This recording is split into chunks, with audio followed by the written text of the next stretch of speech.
برای مشاهده داشبورد کسب درآمد کانال وارد قسمت پیام رسان بشیم.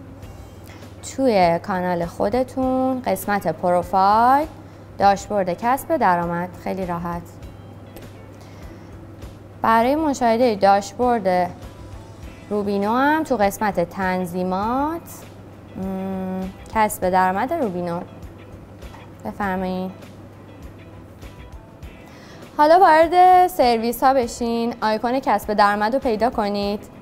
اینجا میتونین مجموع درآمد کانال و صفحه روبینوتون رو همه رو با هم مشاهده کنید و همچنین میتونین از جزئیات پنل درآمدتون مطلع بشین، مثل تسویه ها، جریمه ها، قوانین و چیزایی دیگه.